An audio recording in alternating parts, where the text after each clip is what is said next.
This is a video that I've wanted to shoot for a long time.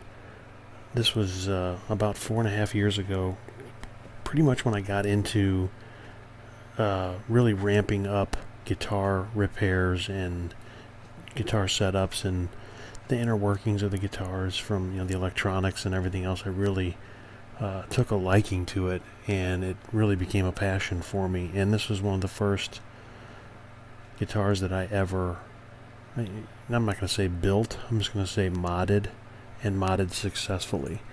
And I wanted to go over it with you guys, and it's just fun to kind of sit back and look at how things came about and where you are today versus back then. But this guitar came to me with it was for very short money. I mean, real short money. I think maybe $60, and it's just nothing more than a Squier, which a lot of us start off playing. And there's nothing wrong with a Squier, and it's a really great platform for you to use to either just craft a skill of doing guitar setups and repairs, or a fret job, or rewiring the electronics, or trying different pickups without having to worry about losing tons of money or sinking tons of money into something that you might ruin. But in this case, this one worked out really, really, really well, and it's one of, I play it often, not because you always think Squier and you don't want to play it because you've become kind of a brand snob over the years, which I'm just as guilty as the next guy. But the bottom line is, this was my first fully successful build and mod. I did a couple other things, but this is the one that has stood the test of time. And I'm not going to sell this or trade it because I did do some things that you're really not supposed to do as far as logos and things, and I'll go over that in a second. But so this guitar came to me on super short money, $60 to $80. I met a guy at the gas station, and sure enough, because he took pictures of it, and we have Craigslist here in the United States, and we met up, and he got out of the car, and then sure enough, it has this, and I know this camera is not picking it up in this lighting. It looks like the mint green pickguard is coming through, but the color of this guitar is like an orange pastel-y looking red, and I don't know if that's called Sonic Red or Fiesta Red, but it doesn't. I've seen Fiesta Red, and I've seen Sonic Red, and I've seen Dakota Red. There's all different types of reds that Fender used throughout the years, but this one, I know that the 62 reissue Strats are all Fiesta Red, but like the true 62 reissue Stratocaster, or the true 1962 Stratocasters, were a certain color red that had faded with the nitrocellulose lacquer that they used to put on it on these bodies. So it almost morphed itself into another color. A perfect example of how that happens in the guitar world is, this is I'm sure it comes through on the picture, but this is a mint green pickguard, but that one is actually colored like that from the factory. I mean, you can order these online, they're very inexpensive, but the whole quote mint green phenomenon came about from the old plastic that faded. So they use such a either a thinner material or a different coating on them, that when they hit the sun, or they just aged over time like plastic does, they faded into this green. And another great example of green is, if you guys ever get into Silverburst guitars, they turn green as well if they have nitrocellulose lacquer on them. So this guitar, the color, and that it came with something completely different. It was just a white cheap pickguard with all the typical Squier appointments, and it was a super bleached white maple headstock. It's got the small CBS headstock up top. So sorry, pre-CBS headstock up top. So it's this orange-ish Fiesta red color, and as soon as I saw it, I'm like, well, there it is. There's the body for my own personal 62 reissue Strat, because I sure could not afford either the Custom Shop one, or really I was in no position to even buy one of the made in Mexico ones, which are outstanding guitars. I was in no position to do that, and if I did, I sure as heck wouldn't be working on it and taking it apart and doing all the things I was doing, because it's a lot of money. I don't care if you're buying the made in Mexico one, or the made in Japan, or the USA, or the Custom Shop for that matter. So this was a really fun build, and I either got lucky or just the parts go together that nicely, and this turned out to be a great playing guitar. It's got a good weight to it. I'm not the kind of guy that likes the super lightweight guitars. I think, when I pick a guitar up and I feel like I've picked up many Squiers in the past and it almost flies out of your hand, or you get what's called, say you're sitting and you're playing the guitar in your lap, and then the headstock kind of, if you're playing it, all of a sudden it kind of droops down, because this thing weighs more with that long, the neck. There's putting more weight down with the tuners than the body weighs, because it's just so light, and I don't like that. So this one has a really, when I got it from the guy, the weight was really great on it, and look at this neck. I mean, I did not dye that in any way, shape, or form, and if you can't really see it as much in the light, but it looks like ebony, but it's a really tight grained dark rosewood fretboard, and that's what drew me to it. When I saw the body, that color, which looked strange, I'm not gonna lie. I mean, when I saw it, I'm like, that's odd. Almost looks orange, and then I've never really seen its equal to this day, even on a Squier. And I know it's all good and great because it doesn't really come through on the camera, but it really is. It's a very unique color, and it looks the part. So what I did, once I deemed it worthy, and this is the one I was going to try, and I had that short of money in it, I started buying my parts.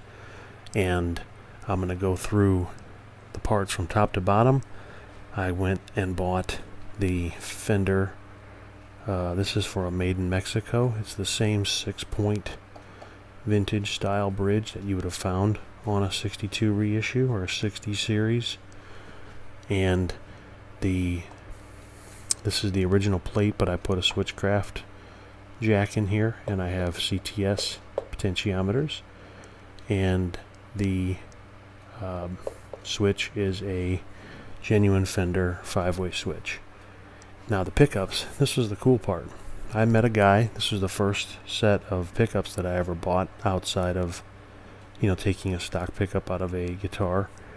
I took it was a white, just a stark white 3-ply pickguard that was on this guitar, and it had just the standard Squier with the refrigerator magnets on the back.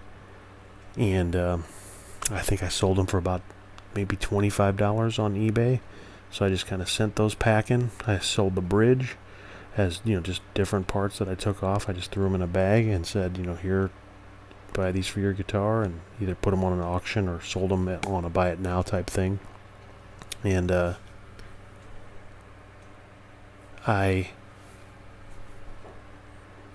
bought a set. This was a 1996 Buddy Guy made in Mexico set of pickups, and they were the ceramic, nicer looking, and there was a lot of complaints on the way those sounded online, but man, I mean, maybe it was putting it in this body and setting this one up the way I did.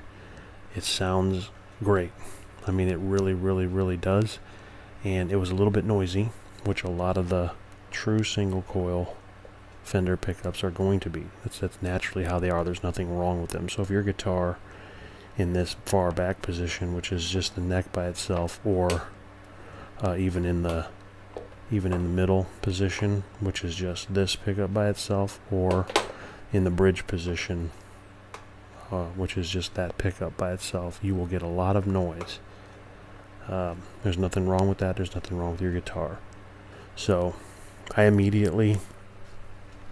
shielded the cavity with copper, and I shielded the output jack cavity with copper as well, and I made sure that all of it was linked together. So you touch your ground wire or your voltage meter here, and you touch it here, and it all has to be continuous, and it's got to overlap and sit right above on all this. Anything that's shielded, it has to sit. The copper has to go up on the lip of the guitar. So if you were to lift up this pickguard, you would see copper right around the inside edge of this, and then it would dive into the cavity. But that did the trick. This thing is as quiet as it gets. It still has a little bit of a hum just from the pickups themselves, but very, very little, and there's nothing you can do about that part of the hum.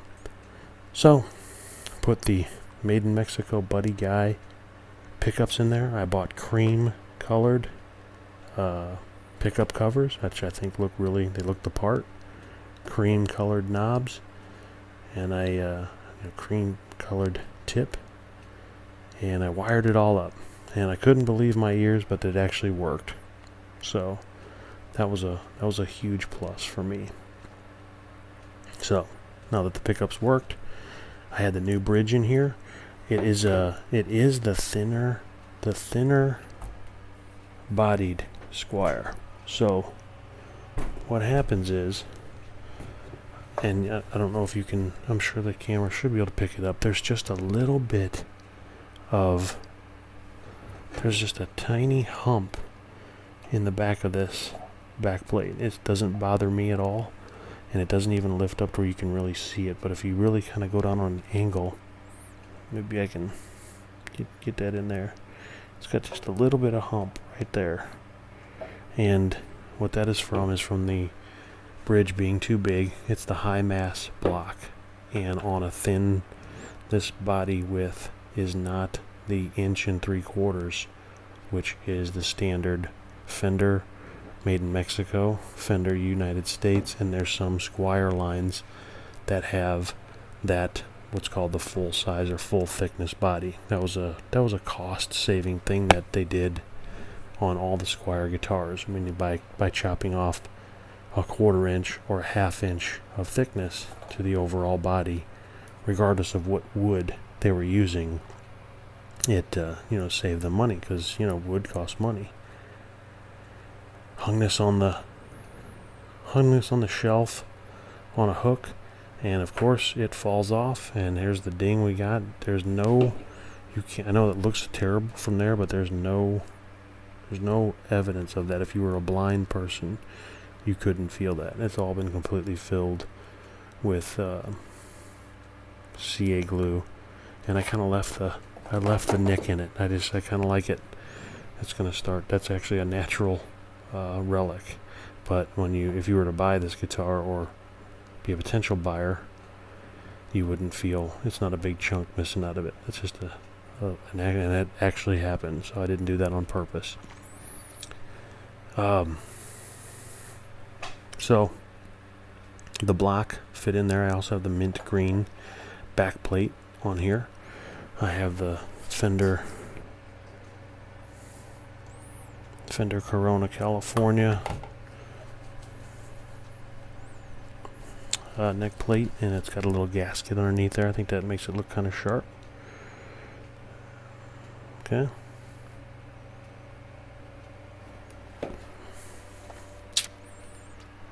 And the neck is not going to come through on this picture, but I tinted it quite a bit. I tinted it with, this was called,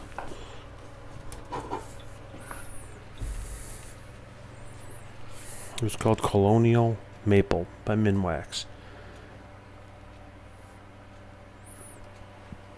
And that was just light enough to, this was a very stark white neck on this body, and it did not look correct. Definitely didn't look like a 60 Strat. So that was my first attempt of doing that, and I basically sanded off the gloss and put a few coats of this stain on there, and I think it turned out to look the part, and it's got a little bit of smears in it and just looks like it's aged, and it turned out great.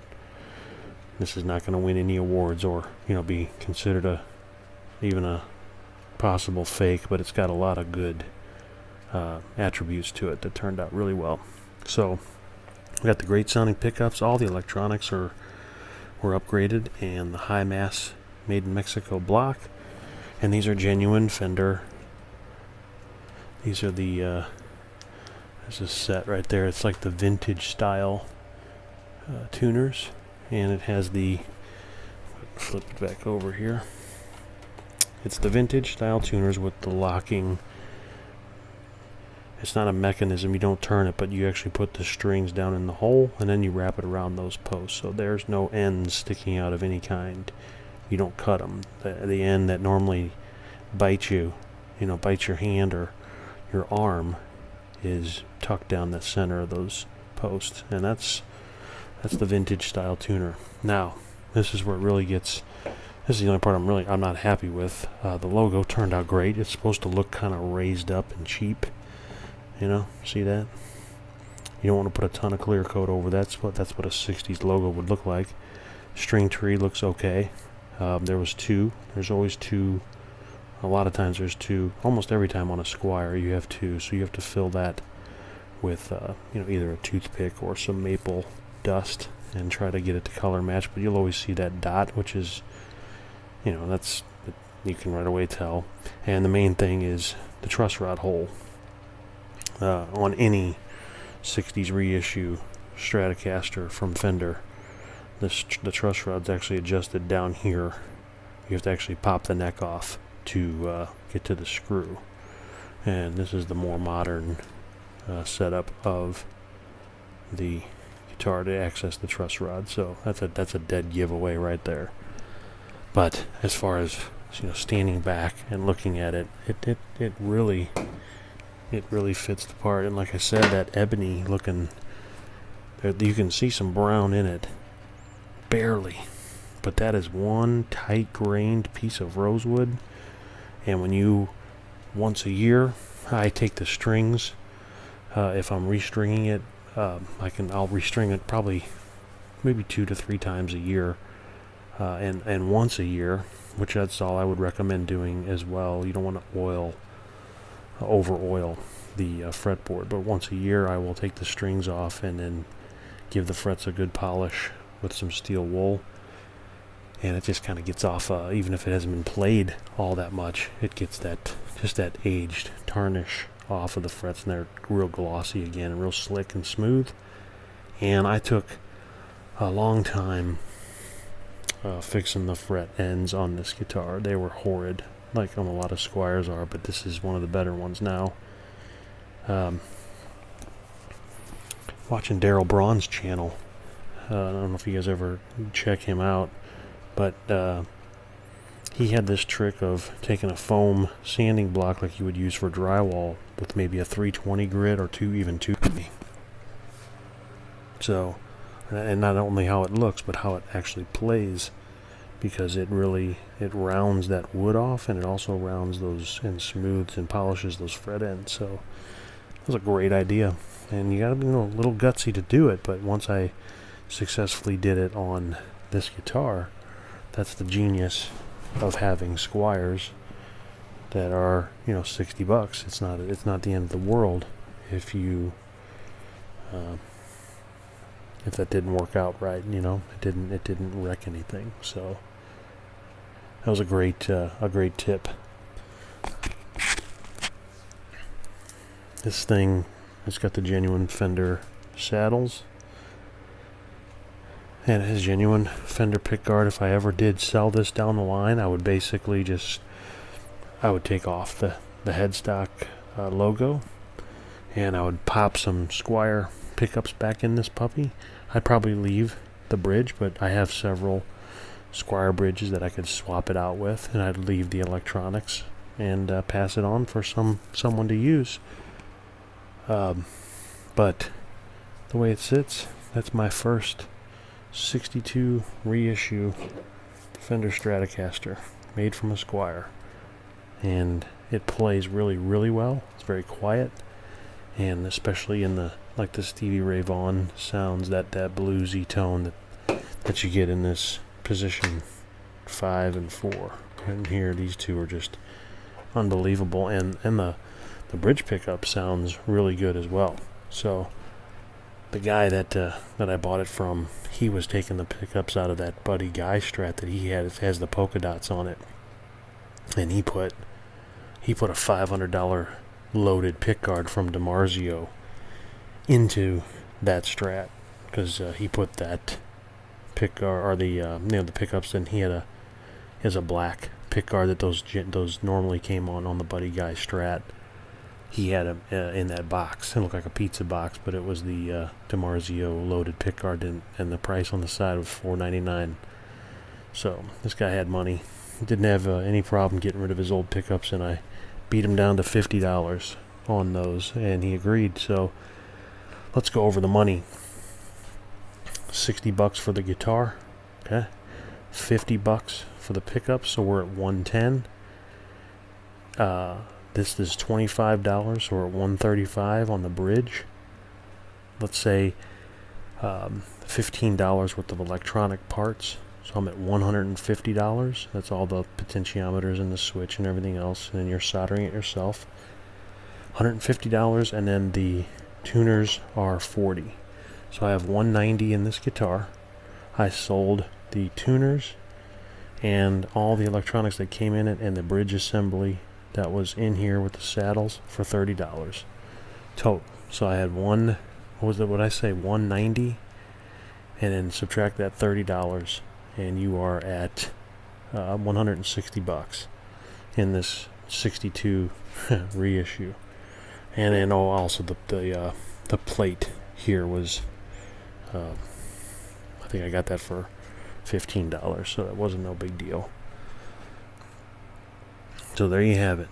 So for $170, $175 all in, and your time and effort, and that's the guitar you ended up with.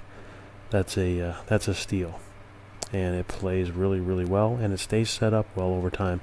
Sometimes these Squiers, you'll buy them, and if the wood is, I don't know if it's like real green wood, but some of them are very touchy. Like they will sit there for a week, and those things will go, we got to adjust the truss rod all the time. This one stays spot on all the time, so I got lucky on that. So hopefully this has inspired somebody out there to take the initiative to go ahead and build one on their own, and I'll later down the line start getting some sound samples out. But like I said, I'm not really that good of a player, but this is an inspiring one hanging on the wall.